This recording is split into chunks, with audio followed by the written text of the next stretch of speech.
As a Ukrainian who's living through the war, who voted for Zelensky and experienced the chaos firsthand, I'm here to tell you the real story of our president, beyond the global headlines.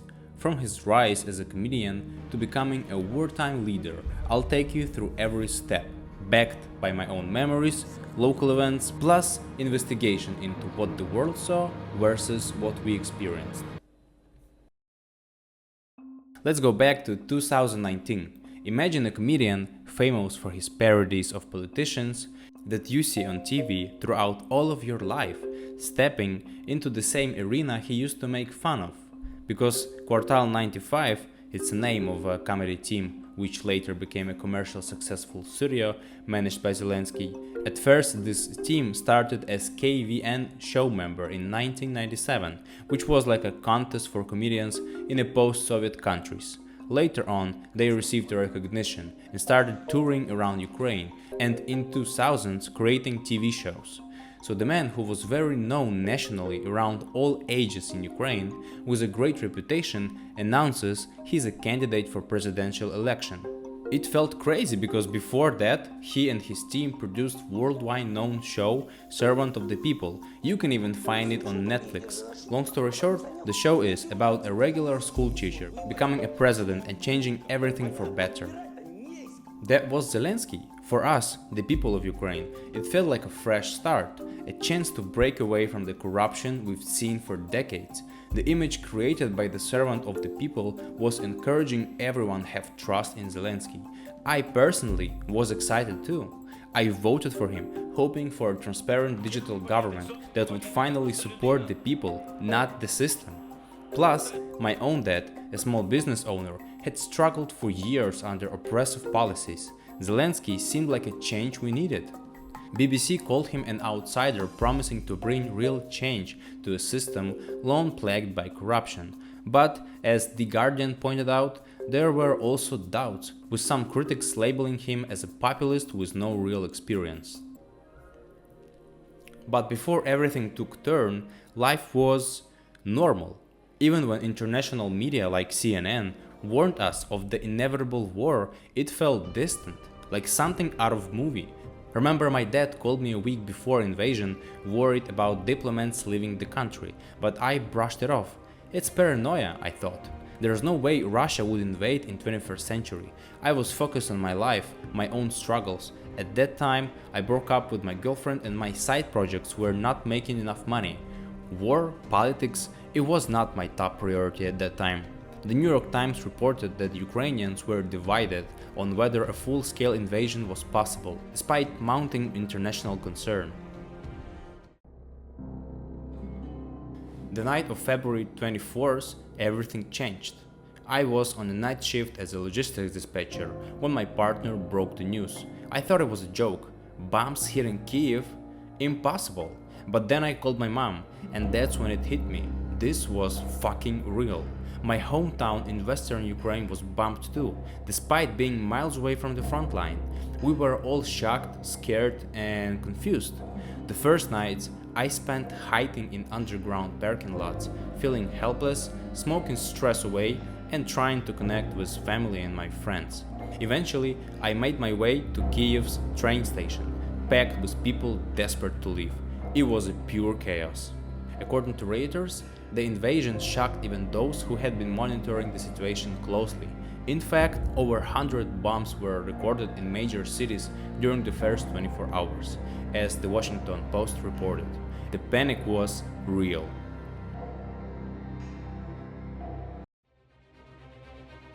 But in those first few days, Zelensky did something no one expected. He stayed. We saw him on TV refusing to flee, standing tall in Kiev, and for a moment that gave us all hope.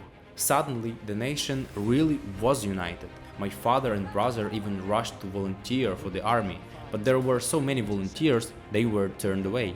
The energy was electric. It felt like the entire country was ready to fight, and Zelensky was the face of that resistance. The Financial Times compared Zelensky's leadership to Winston Churchill. But he has refused to flee from his country and has insisted that he will continue to fight. And BBC also ran a segment calling him Ukraine's wartime hero, showing how global perception began to shape. But with time, cracks started to show. We began to hear whispers, rumors of how the government knew about the invasion potential and did nothing to prepare us. In fact, they told us opposite. If I had known the potential danger, I might have planned differently, maybe even evacuated my family to Europe.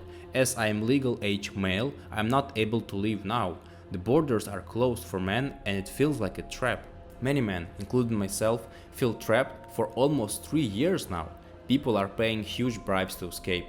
Can you imagine how Americans or Europeans would react if their borders were shut by force, and only for one gender?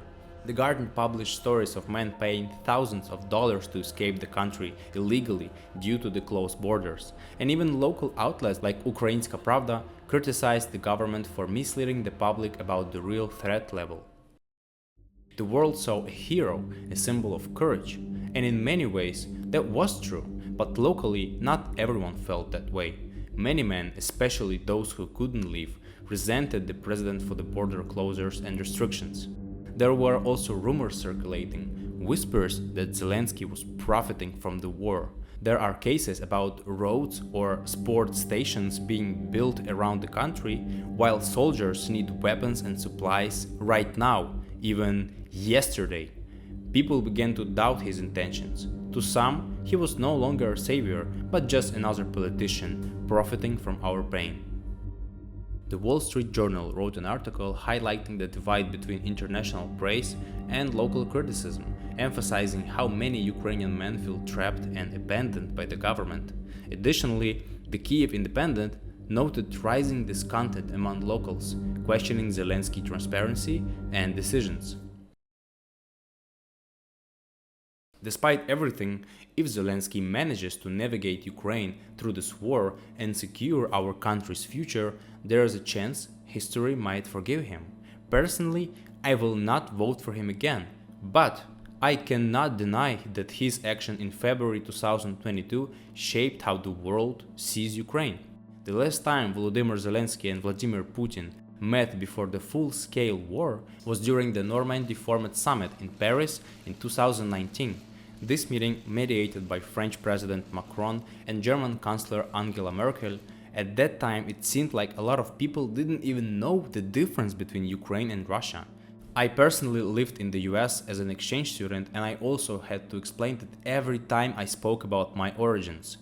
And comparing that to 2024 Ukraine's Peace Summit in Switzerland, more than 80 countries and 4 international organizations signed the communique supporting Ukraine's territorial integrity. For better or worse, he is the face of our fight, and that counts for something. The question now is, can he turn that into a lasting legacy? As Politico highlighted, Zelensky's legacy will depend not just on his wartime leadership, but also on how he manages post-war Ukraine. And as Forbes has pointed out, the pressure will only intensify as the world watches what comes next.